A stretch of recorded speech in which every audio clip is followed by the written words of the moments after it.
En 1675, dans un village perdu entre Champagne et Lorraine, deux enfants jumeaux sont nés avec des déformations si particulières que les habitants ont murmuré pendant des générations qu'ils portaient sur leur chair la marque des péchés de leurs parents.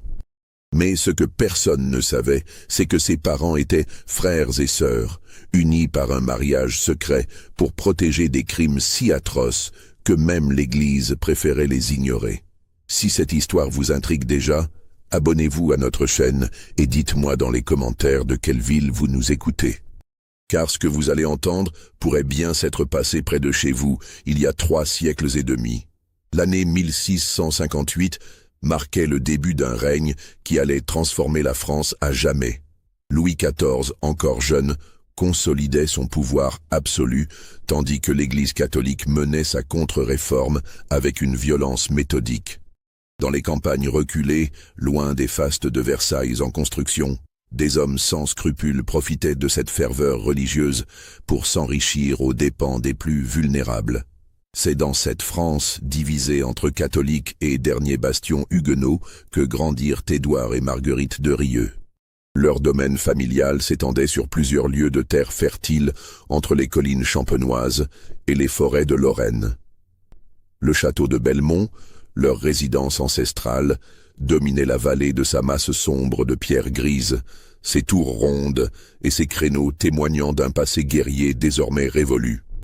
Les de Rieux descendaient d'une lignée noble mais appauvrie, dont les ancêtres avaient servi les ducs de Lorraine avant que cette région ne passe définitivement sous contrôle français. Comme tant d'autres familles aristocratiques ruinées par les guerres de religion et les changements politiques, ils cherchaient désespérément un moyen de retrouver leur splendeur passée. Le père, Gaston de Rieux, était mort prématurément d'une fièvre maligne quand Édouard avait 16 ans et Marguerite 14. Leur mère, Isabelle de Montclerc, femme austère et profondément dévote, s'était retrouvée seule pour gérer un patrimoine en déliquescence et éduquer 2 enfants dans l'obsession de restaurer l'honneur familial. Elle leur répétait sans cesse que le sang des Rieux était pur et ancien, qu'il ne fallait jamais le souiller par des alliances avec la bourgeoisie montante ou la petite noblesse de fraîche date. Cette éducation rigide forge des liens particulièrement étroits entre les 2 enfants. Édouard, l'aîné de 2 ans, développe très tôt un tempérament dominateur et calculateur. Grand, mince, au visage anguleux encadré de cheveux noirs, il possède ce regard perçant et cette éloquence froide qui impressionnent autant qu'ils inquiètent. Marguerite, elle, grandit dans son ombre, cultivant une intelligence aiguë dissimulée sous des dehors de parfaite soumission féminine. Blonde aux yeux verts, elle maîtrise l'art de paraître fragile tout en manipulant subtilement son entourage. Dès l'adolescence, ils comprennent que leur survie sociale et économique dépend de leur capacité à s'adapter aux nouvelles réalités du royaume. L'argent manque cruellement. Les fermiers peinent à payer leurs redevances. Les créanciers se font pressants. Il faut trouver une solution, et vite. L'opportunité se présente au printemps 1660, sous la forme d'une lettre scellée aux armes royales. L'intendant de la région, sur ordre direct de Colbert, recrute des gentilshommes instruits pour mener des enquêtes sur les déviances religieuses, qui persistent dans les campagnes. La rémunération est généreuse. 20% des biens confisqués aux hérétiques condamnés, plus une pension annuelle de 1000 livres par commissaire assermenté. Édouard saisit immédiatement l'aubaine. À 19 ans, il possède déjà cette capacité rare de déceler les faiblesses humaines et de les exploiter sans scrupule. Il étudie les édits royaux, apprend par cœur les textes de droit canon, se forme aux techniques d'interrogatoire auprès d'anciens membres du Parlement de Paris. En quelques mois, il transforme sa culture classique et sa prestance naturelle en armes redoutables au service d'une ambition dévorante. Marguerite, officiellement cantonnée au rôle d'assistante de son frère, révèle des talents tout aussi sinistres. Elle excelle dans l'art d'inspirer confiance aux femmes accusées, de les pousser aux confidences qui les perdront. Son apparence innocente et sa connaissance intime de la psychologie féminine font d'elle un instrument de corruption d'une efficacité terrifiante. Leur première mission les mène dans le village de Sainte-Colombe, à une vingtaine de lieues de leur château. La communauté, majoritairement composée de paysans et d'artisans, abrite selon la dénonciation plusieurs familles suspectes de pratiques hérétiques. L'accusation, formulée par le curé local soucieux de plaire à sa hiérarchie, reste délibérément vague. Réunions nocturnes, chants en langue vulgaire, refus d'assister à certaines messes. Édouard et Marguerite arrivent à Sainte-Colombe par un matin de septembre, escortés de 4 sergents royaux et précédés de leur réputation naissante de commissaires intransigeants. Ils s'installent dans la maison du bailli, réquisitionnent la salle commune de l'auberge pour y tenir leurs audiences et commencent méthodiquement à déconstruire la vie sociale du village. Leur méthode, mise au point durant les semaines précédentes, repose sur une compréhension cynique de la nature humaine. Ils commencent par promettre l'impunité à ceux qui dénoncent leurs voisins, puis utilisent ces premières accusations pour créer un climat de suspicion générale. Chaque habitant devient potentiellement coupable, chaque geste anodin se transforme en indice d'hérésie. Pierre Moreau, un charpentier respecté, est le premier à tomber dans leur filet. Sa faute ? Avoir sculpté sur la poutre maîtresse de sa maison un motif floral que Marguerite interprète comme symbole païen de fertilité, contraire aux enseignements chrétiens. L'homme proteste de sa foi catholique, produit des témoignages de sa piété, montre ses enfants baptisés selon les rites. Rien n'y fait. Édouard a décidé qu'il servirait d'exemple. L'interrogatoire de Pierre Moreau révèle toute la sophistication cruelle des méthodes des rieux. Ils n'utilisent pas la torture physique, trop voyante et susceptible d'attirer l'attention des autorités supérieures. Leur arme, c'est la torture psychologique, portée à un degré de raffinement diabolique. Ils commencent par séparer Pierre de sa famille, l'enferment 3 jours dans une cellule improvisée sans lui donner d'autres nouvelles que des allusions inquiétantes au sort qui attend sa femme et ses enfants. Puis ils le confrontent à des témoignages qu'ils ont minutieusement fabriqués, des dépositions de voisins prétendument recueillies sous serment. Chaque détail sonne juste parce qu'Édouard et Marguerite ont passé des semaines à étudier les habitudes et les relations du village. Au bout d'une semaine de ce traitement, Pierre Moreau, homme simple mais droit jusqu'alors, finit par avouer des crimes qu'il n'a jamais commis, pourvu qu'on épargne sa famille. Il signe sa condamnation à mort et la confiscation de tous ses biens d'une main tremblante, persuadé qu'il sauve ainsi ceux qu'il aime. Le lendemain de l'exécution, Marguerite rend une visite de compassion chrétienne à la veuve. Elle la trouve effondrée, entourée de ses enfants en pleurs dans une maison désormais propriété de la couronne. Avec une douceur perfide, elle lui explique que la loi permet aux familles de racheter une partie des biens confisqués moyennant certaines révélations sur d'autres habitants du village. C'est ainsi que commence le véritable massacre de Sainte-Colombe. En 3 mois, les rieux conduisent à la mort ou à l'exil près du tiers de la population adulte du village. Leurs méthodes se perfectionnent avec l'expérience. Ils apprennent à monter les familles les unes contre les autres, à transformer chaque rivalité de voisinage en accusation d'hérésie, à présenter chaque confiscation comme un acte de purification religieuse. Mais le plus troublant, c'est la manière dont ils documentent méticuleusement leurs crimes. Chaque interrogatoire est consigné dans des registres à l'écriture soignée. Chaque exécution fait l'objet d'un rapport circonstancié envoyé aux autorités supérieures. Chaque confiscation est justifiée par des références précises aux textes de loi. Ils transforment leurs atrocités en bureaucratie, leurs meurtres en paperasserie. Quand ils quittent Sainte-Colombe au début de l'hiver, ils emportent avec eux non seulement une fortune considérable, plus de 15 000 livres en biens mobiliers et immobiliers, mais aussi quelque chose de plus précieux encore, la certitude de leur impunité. Personne ne viendra jamais vérifier leur méthode tant que les rapports arrivent régulièrement et que l'argent rentre dans les caisses royales. Le succès de Sainte-Colombe ouvre aux rieux les portes d'une carrière lucrative dans l'industrie naissante de la persécution religieuse. Leur réputation d'efficacité leur vaut rapidement de nouvelles missions dans d'autres villages de la région.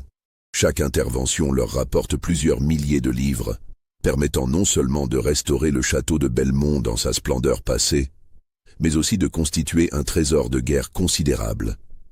Cependant, leur enrichissement rapide ne passe pas inaperçu. Dans une société où chaque ascension sociale fait l'objet de commérages infinis, les Rieux doivent constamment justifier leur nouvelle fortune.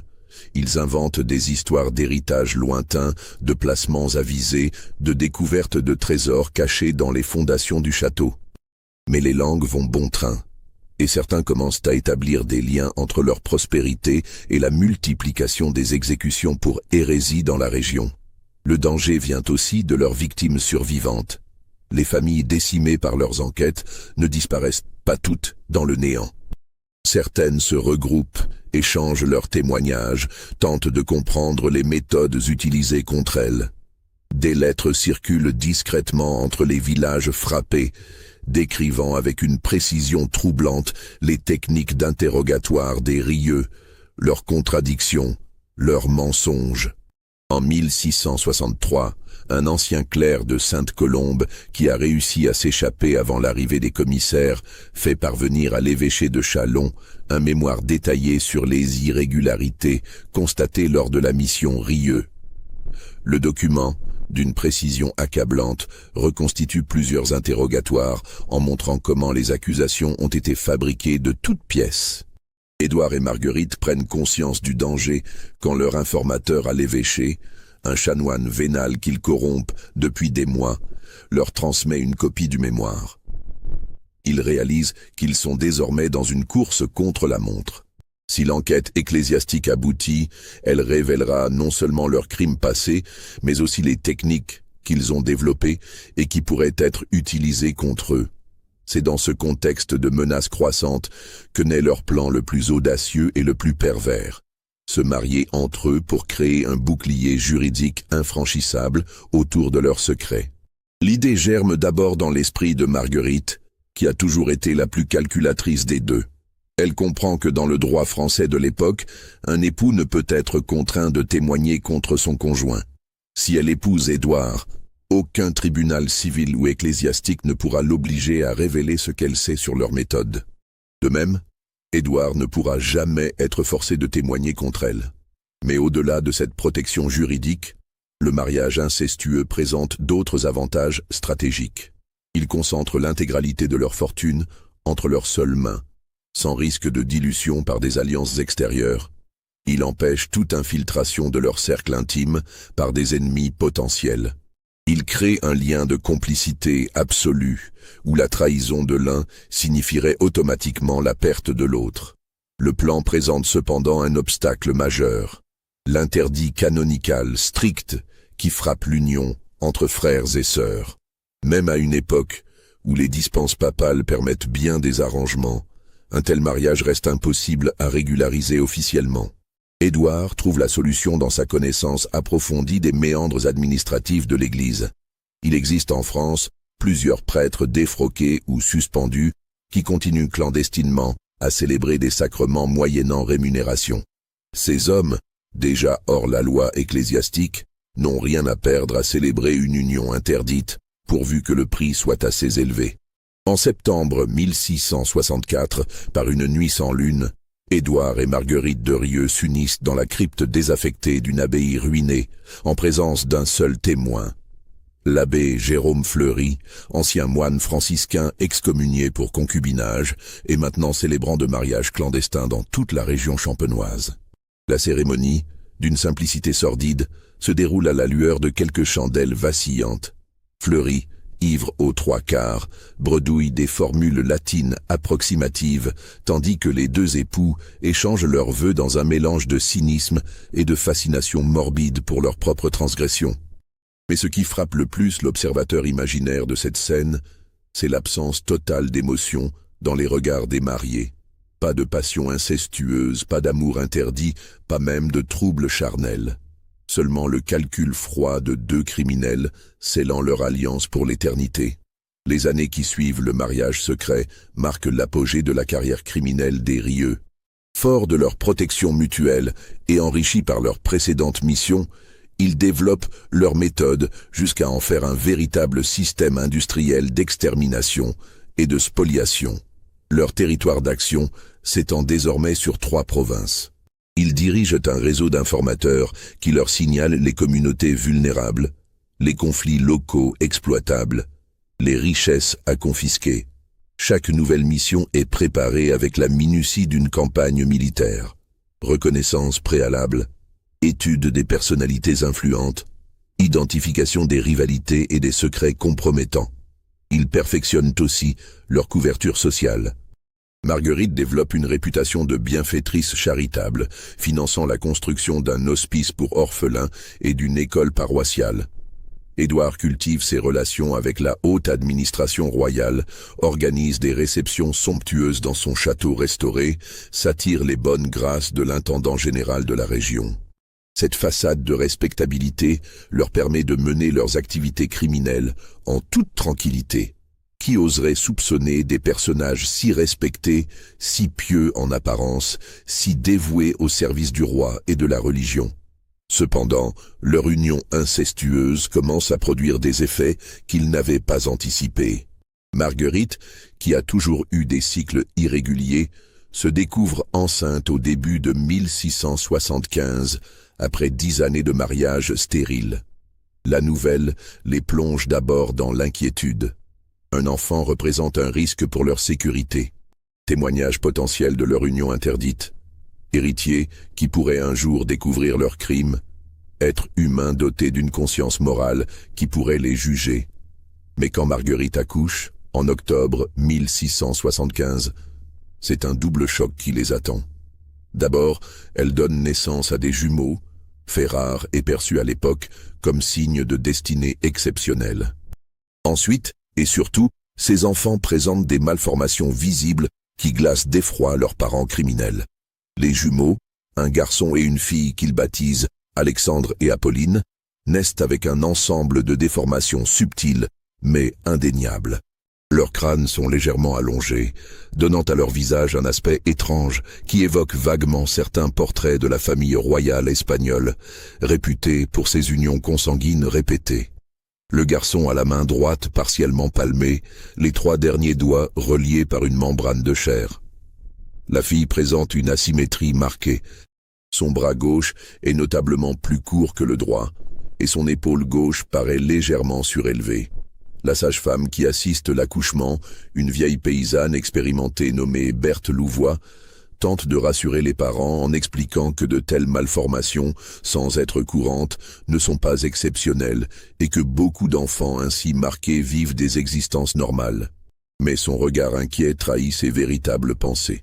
Édouard fait immédiatement jurer le secret à la sage-femme sous peine de poursuite pour sorcellerie, une menace qu'elle sait parfaitement crédible de la part d'un commissaire aux affaires religieuses.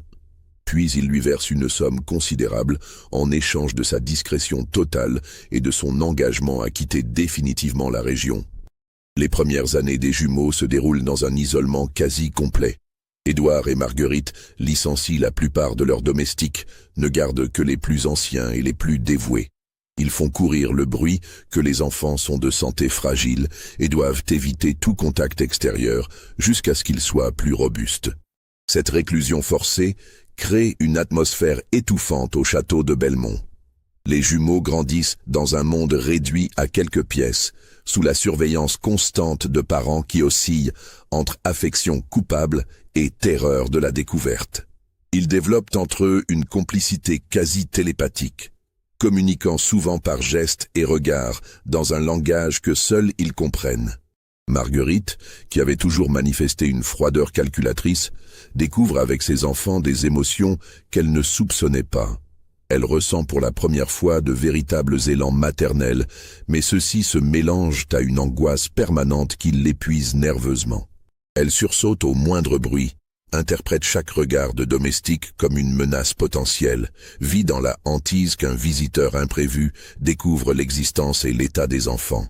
Édouard, lui, tente de maintenir ses activités professionnelles normales, mais sa concentration en pâtit. Ses interrogatoires perdent de leur efficacité redoutable. Il fait plusieurs erreurs tactiques qui auraient pu lui être fatales si sa réputation passée ne lui avait pas valu le bénéfice du doute de ses supérieurs. L'équilibre précaire que les Rieux tentent de maintenir se fissure définitivement quand les jumeaux atteignent leur 7e année. Alexandre et Apolline ont grandi en enfants intelligents et curieux, mais leur isolement forcé commence à peser lourdement sur leur développement psychologique.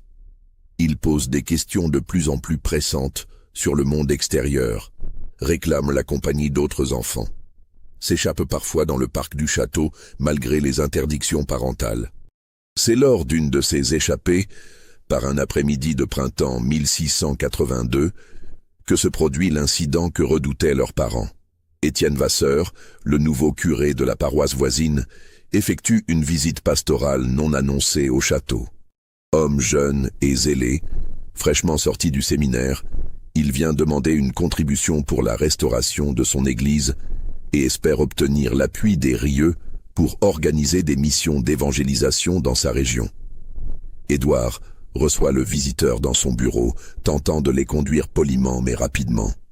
Marguerite, prévenue par un domestique, part en hâte à la recherche des jumeaux pour les ramener dans leurs appartements privés. Mais Alexandre et Apolline, attirés par la présence inhabituelle d'un étranger, se faufilent dans les couloirs et surgissent soudainement dans le salon où leur père converse avec le prêtre. Le choc est immédiat et réciproque. Le curé Vasseur, habitué à voir des enfants difformes dans sa paroisse rurale, n'est pas particulièrement troublé par l'aspect physique des jumeaux. Mais leur ressemblance frappante avec leurs parents le frappe comme une révélation. Alexandre a les traits anguleux et le regard perçant d'Édouard, tandis qu'Apolline reproduit avec une précision troublante la beauté blonde de Marguerite. Cette similarité, évidente même chez des enfants de 7 ans, dépasse largement ce qu'on observe habituellement entre parents et enfants. De leur côté, les jumeaux découvrent pour la première fois un visage inconnu depuis leur naissance. Leur curiosité naturelle les pousse à bombarder le visiteur de questions avec cette spontanéité caractéristique de l'enfance. Qui est-il? D'où vient-il? Pourquoi ne l'ont-ils jamais vu? Y a-t-il d'autres gens comme lui dans le monde extérieur? Édouard intervient brutalement pour faire taire les enfants et les renvoyer dans leurs appartements, mais le mal est fait. Le curé Vasseur a eu le temps d'observer non seulement l'apparence troublante des jumeaux, mais aussi la terreur panique qui s'est peinte sur le visage de leurs parents à leur apparition soudaine. La conversation se poursuit de façon laborieuse, chacun tentant de faire comme si rien ne s'était passé. Vasseur obtient sa contribution financière et ses promesses de soutien, mais il quitte le château avec un sentiment de malaise diffus qu'il n'arrive pas à définir précisément. Les jours suivants, le jeune prêtre ne peut s'empêcher de repenser à cette rencontre étrange. Il interroge discrètement ses paroissiens les plus anciens sur la famille Rieux, leurs habitudes, leur histoire récente. Les réponses qu'il obtient ne font qu'amplifier ses questions. Personne au village ne se souvient d'avoir assisté au mariage d'Édouard de Rieux. Personne ne connaît l'identité de son épouse, que certains croient être une lointaine cousine venue de Paris, d'autres une héritière lorraine.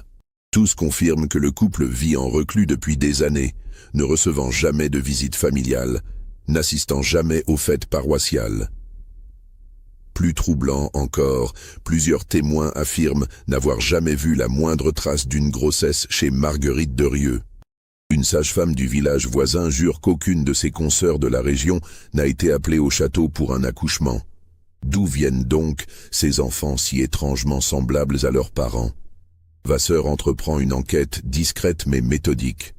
Il consulte les registres paroissiaux, interroge les prêtres des environs, écrit même à l'évêché pour demander s'il existe des traces d'un mariage Rieux dans les archives diocésaines.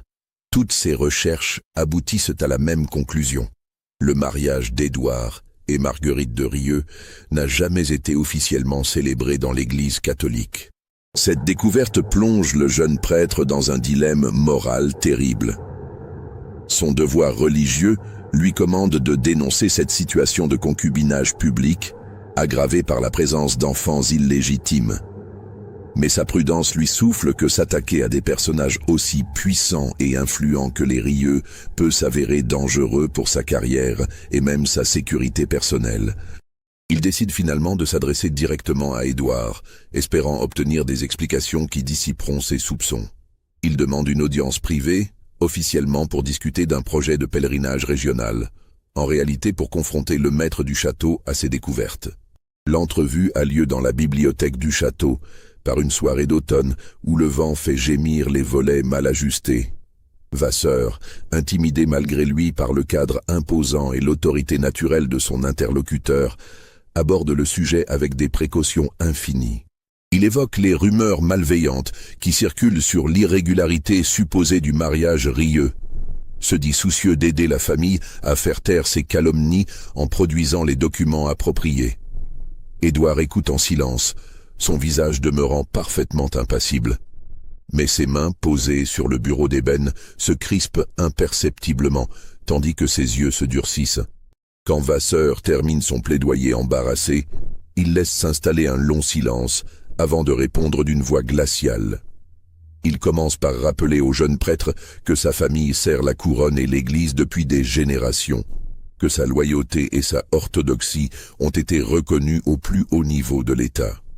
Il évoque ses états de service dans la lutte contre l'hérésie, les sommes considérables qu'il a versées pour la construction d'édifices religieux, sa réputation irréprochable auprès de l'intendant royal. Puis, changeant brusquement de ton, il se fait menaçant.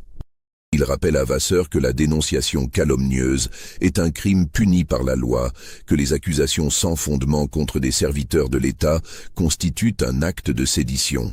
Il termine en suggérant que le jeune homme ferait bien de se concentrer sur ses devoirs pastoraux plutôt que de s'adonner au commérage de village. Mais Vasseur, malgré sa jeunesse et son inexpérience, possède le courage de ses convictions.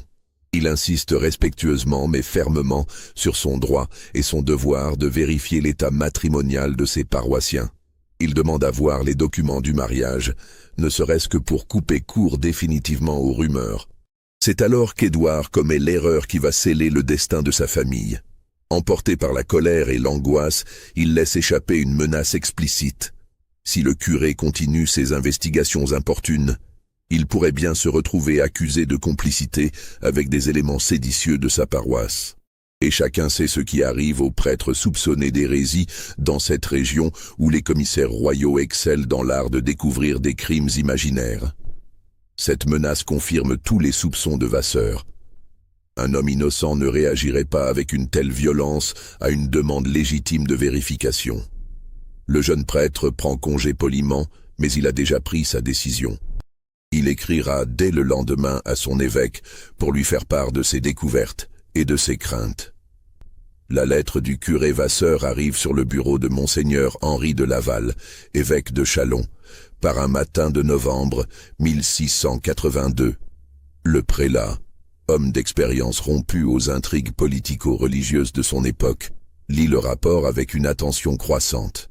Ce qui l'inquiète le plus n'est pas tant l'accusation de mariage irrégulier, fait hélas trop courant dans la noblesse de province, que les implications politiques de l'affaire. Édouard de Rieux est un commissaire royal en activité, jouissant de la protection directe de l'intendant général.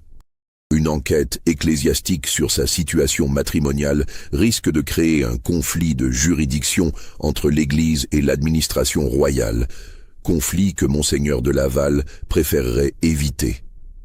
Cependant, le rapport de Vasseur contient des détails qui l'empêchent de classer purement et simplement l'affaire. La description des enfants jumeaux, leur ressemblance troublante avec leurs parents, l'absence totale de traces d'un mariage régulier, tout cela dessine un tableau qui exige une investigation approfondie. L'évêque décide d'envoyer discrètement un visiteur apostolique, le chanoine Augustin de Brécy, ancien inquisiteur pontifical doté d'une expérience considérable dans ce type d'affaires délicates. De Brécy, homme de 60 ans au visage ascétique et aux manières affables, excelle dans l'art de mener des enquêtes approfondies tout en préservant les apparences de la courtoisie mondaine. Il arrive au château de Belmont par une matinée de décembre, officiellement pour une visite de routine concernant les comptes de l'hospice financé par Marguerite. Cette couverture lui permet d'observer la famille Rieu sans éveiller immédiatement leurs soupçons. Dès les premiers instants, de Brécy comprend qu'il se trouve face à une situation extraordinaire. Édouard et Marguerite affichent une nervosité palpable, malgré leurs efforts pour paraître détendus. Leurs gestes, leurs regards, leur façon de se positionner l'un par rapport à l'autre trahissent une intimité qui dépasse largement les convenances normales entre frères et sœurs. Plus troublant encore, quand le visiteur demande à rencontrer les enfants pour les bénir selon l'usage, il se heurte à une résistance véhémente camouflée sous des prétextes médicaux. Les jumeaux seraient souffrants, contagieux, incapables de supporter l'émotion d'une rencontre avec un dignitaire ecclésiastique. De Brécy insiste avec la politesse inflexible de sa fonction. Il fait valoir que sa bénédiction pourrait justement contribuer à la guérison des enfants, que son devoir pastoral lui interdit de quitter les lieux sans avoir accompli ce geste spirituel. Face à cette pression courtoise mais implacable, Édouard et Marguerite finissent par céder. La rencontre avec Alexandre et Apolline confirme tous les soupçons du chanoine. Au-delà de leur malformation physique, qui pourrait s'expliquer par 1000 causes naturelles, c'est leur ressemblance stupéfiante avec leurs parents qui le frappe. Cette similarité, jointe à l'âge apparent des enfants et à l'absence de tout document matrimonial, ne peut conduire qu'à une seule conclusion logique. Mais de Brécy est un homme prudent, formé aux subtilités du droit canon. Il sait qu'une accusation d'inceste contre des personnages aussi influents exige des preuves irréfutables.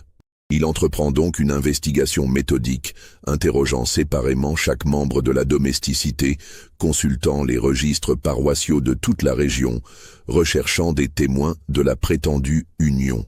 C'est au cours de ces recherches qu'il fait une découverte qui transforme radicalement la nature de l'affaire. En interrogeant d'anciens domestiques licenciés par les Rieu, il apprend l'existence de Berthe Louvois, la sage-femme qui a assisté l'accouchement des jumeaux et qui vit désormais en recluse dans un village éloigné. La vieille femme, rongée par des années de remords et terrorisée par les menaces anciennes d'Édouard, hésite longuement avant d'accepter de parler. Mais la promesse de protection ecclésiastique et l'absolution de ses silences passés finissent par délier sa langue. Son témoignage dépasse en horreur tout ce que de Brécy avait imaginé. Non seulement elle confirme que les jumeaux sont bien les enfants incestueux d'Édouard et Marguerite, mais elle révèle surtout l'existence d'un premier accouchement, 3 ans avant la naissance d'Alexandre et Apolline. En 1672, Marguerite avait déjà donné naissance à un enfant, un garçon dont les malformations étaient si graves qu'il n'avait vécu que quelques heures. Berthe se souvient avec précision de ce nouveau-né monstrueux. Crâne ouvert laissant voir la masse cérébrale, membres atrophiés, organes génitaux ambigus. L'enfant était mort dans d'atroces souffrances, et Édouard avait fait disparaître le corps sans sépulture chrétienne. Cette révélation éclaire d'un jour nouveau la naissance des jumeaux. Alexandre et Apolline ne sont pas un accident génétique isolé, mais les produits d'une hérédité corrompue par l'inceste répété. Leur malformation, relativement légère comparée à celle de leurs frères mort-nés, témoigne d'une dégénérescence progressive de la lignée. Berthe révèle aussi un autre secret terrifiant. Pendant sa grossesse des jumeaux, Marguerite a consulté en secret un médecin juif de Metz, Isaac ben Abraham, réputé pour ses connaissances en matière d'hérédité.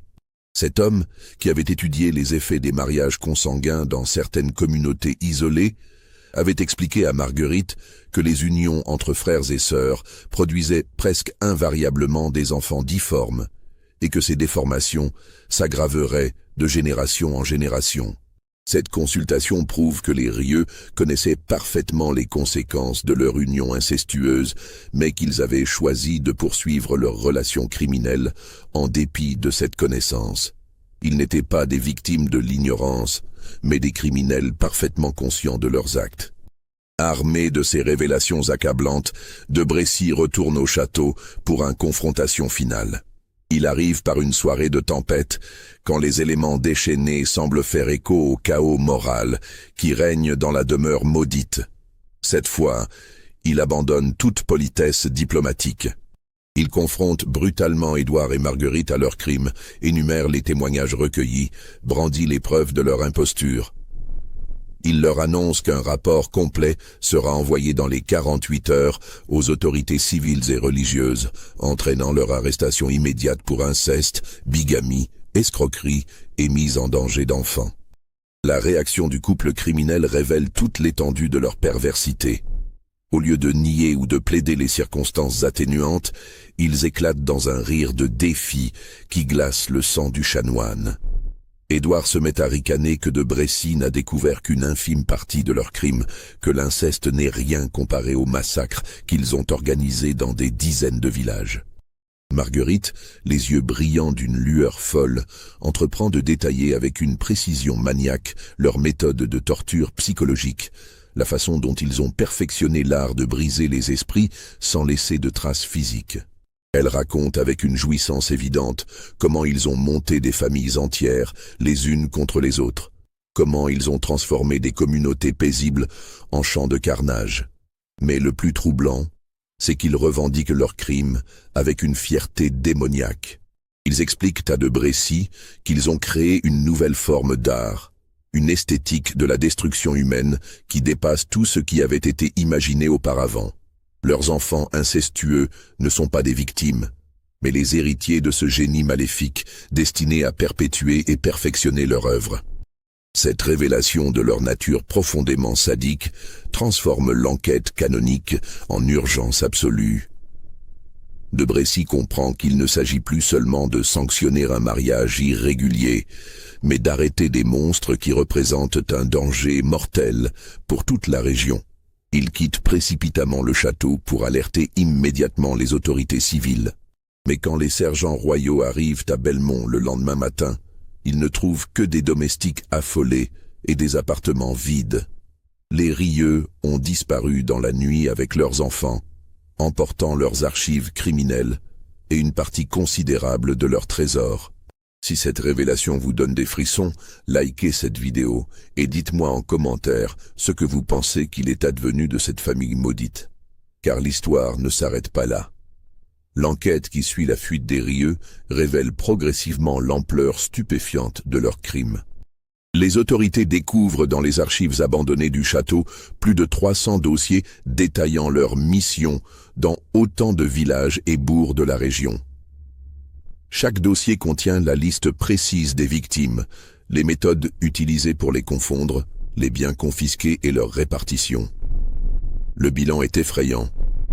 Plus de 2000 personnes exécutées, exilées ou emprisonnées sur la base d'accusations entièrement fabriquées. Des familles entières rayées de la carte. Des communautés décimées. Des patrimoines séculaires volatilisés. Tout cela orchestré avec une précision administrative qui transforme le génocide en paperasserie. Mais ce qui frappe le plus les enquêteurs, c'est la découverte d'un journal personnel tenu par Marguerite tout au long de ses années criminelles. Document d'une perversité inouïe, il détaille non seulement les aspects pratiques de leur méthode, mais aussi la jouissance psychologique qu'ils tiraient de leurs crimes. Marguerite y décrit avec une précision clinique l'évolution psychologique de leurs victimes. La confusion initiale, l'incrédulité face aux accusations, la peur croissante, le désespoir final quand ils comprennent que rien ne pourra les sauver. Elle note leur réaction comme un entomologiste décrirait le comportement d'insectes dans un bocal.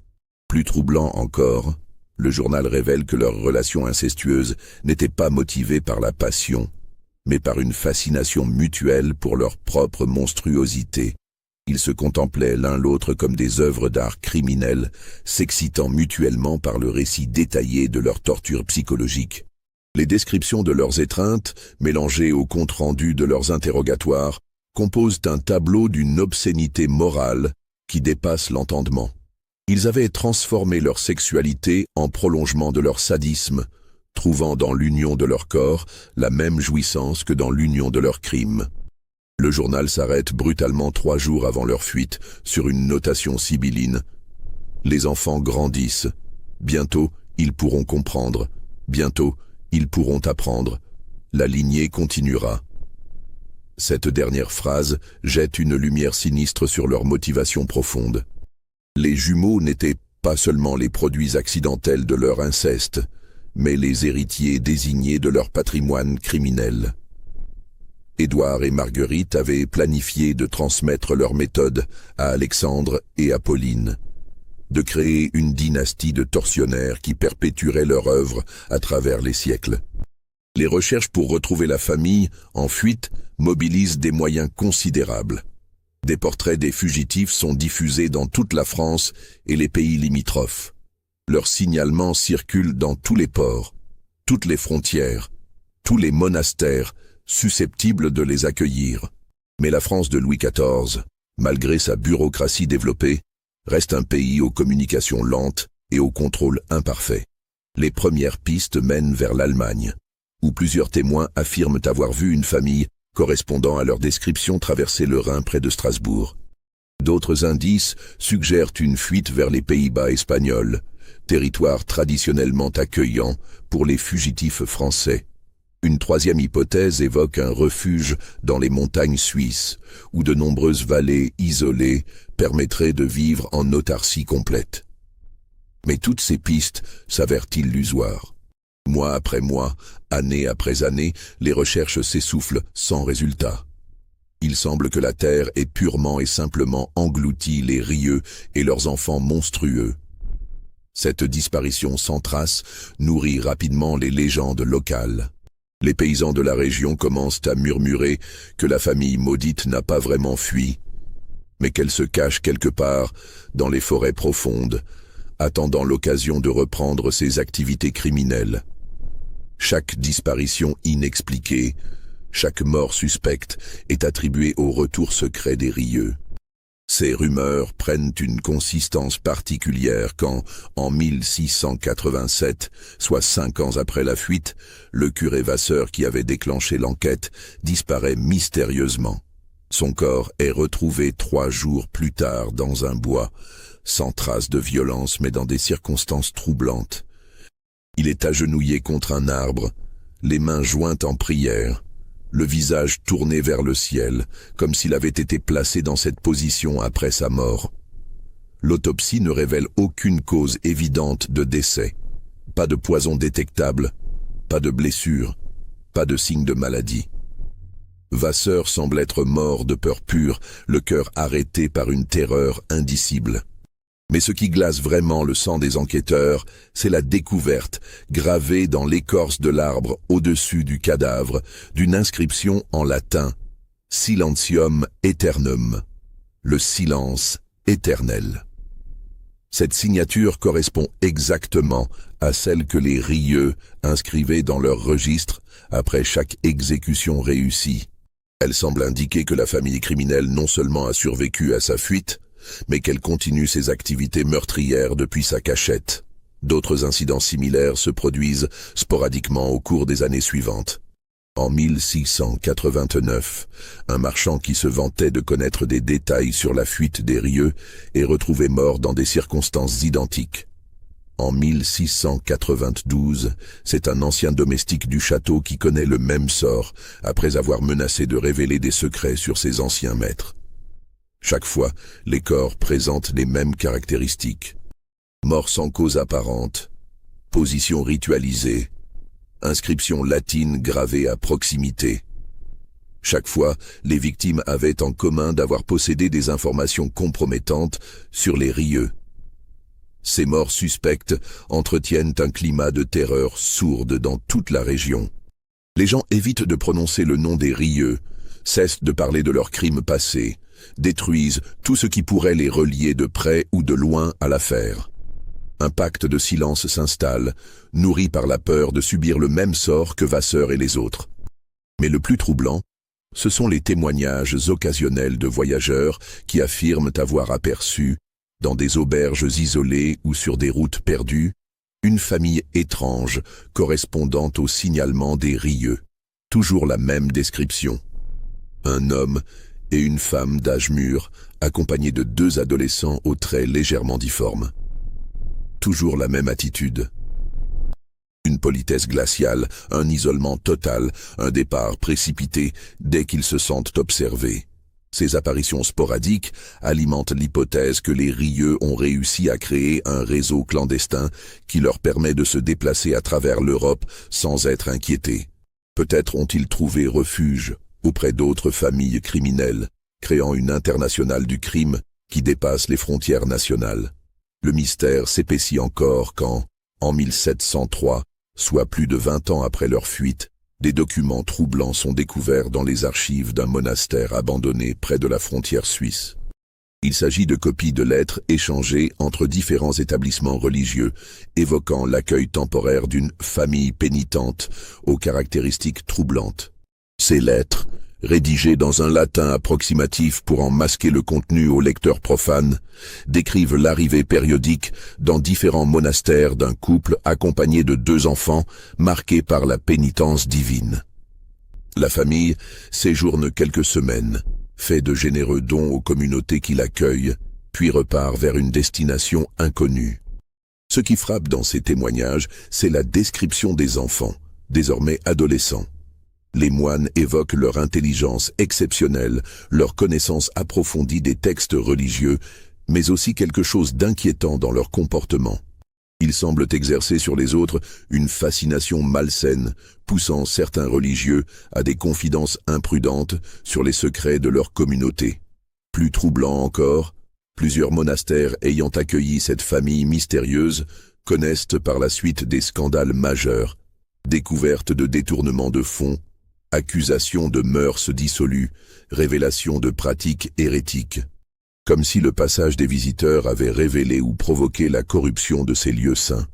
L'hypothèse se dessine alors que les rieux ont non seulement survécu, mais qu'ils ont perfectionné leurs méthodes criminelles. Devenus nomades, ils s'infiltrent dans différentes communautés pour y semer la discorde et la corruption, récoltant au passage les richesses qu'ils peuvent extorquer avant de disparaître à nouveau. Et leurs enfants, Alexandre et Apolline, désormais adolescents, semblent avoir hérité et développé les talents maléfiques de leurs parents. Leur malformation physique, loin de les handicaper, leur donne une aura de mystère qui facilite leur manipulation. Leur éducation criminelle, commencée dès l'enfance, fait d'eux des instruments de corruption d'une efficacité redoutable.